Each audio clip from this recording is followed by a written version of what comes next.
My friend, when we play an E flat add 9, you must remember one thing. Have fun.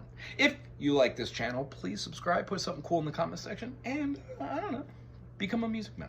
When we put a first finger down on the first fret, right in the middle, we're going to play the A string and E string, and then we're going to skip the second finger and the second fret, and then use our third finger to play the C string. When we play these, we can keep the G string open, whether it's high or low. This sounds awesome. E flat add 9. The reason why it's called an E flat add 9 is because we essentially have 4 notes. We have the 1, the 3, the 5, and then the 9. Add 9. When we take that same triad and see it as just the foundation of a chord, putting the 9 on just adds it too. If we were to call it an E flat 9, we must include what we call the minor 7th. Now, I know this is a little over the top of most musical theory gurus' heads. However, in the key of E flat, we have E flat F. That is incorrect, don't do that.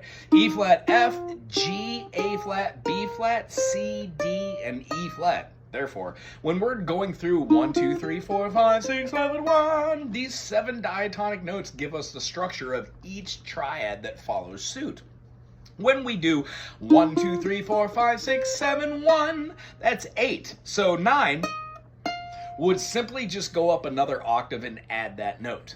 When we're playing this note and moving through this course of events, we find ourselves playing 3 notes plus an extra. Well, this particular chord, when we play the add 9, simply has the 3. Here's our major third. We've got our root, the E flat, and then our 9 is going to be that F, and then we're taking it all the way up to have our 5th. Kind of cool, eh? If we do an inversion of this, we can bar up the whole 3rd fret, B-A-R-R-E. We're going to take our secondary finger or our 3rd finger, doesn't really matter in this case. I don't like doing this, I like doing that. Feels good to skip a fret and a finger. And then we're going to take our pinky and go all the way up to the high A string. These are also amazing chords, unlike this one, which cannot be played as a staccato chord because that G will always ling. If you want a staccato type chord in nature, which means short and detached, this is the inversion for you. Having that's both the E flat doesn't make it really a different inversion. We're just moving our fingers up. The whole idea though is when we move it right here, when we play our 3rd finger here, that gives us an F. Therefore it changes which note of those 4 notes is on the bottom.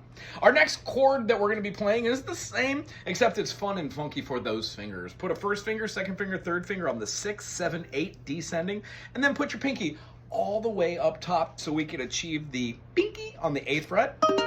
Perfect. Between these chords, if you want to, try going down a half step and going up into them for any rhythm you're going to do. That will absolutely help you to explore your fretboard. And remember, you can always subscribe to me.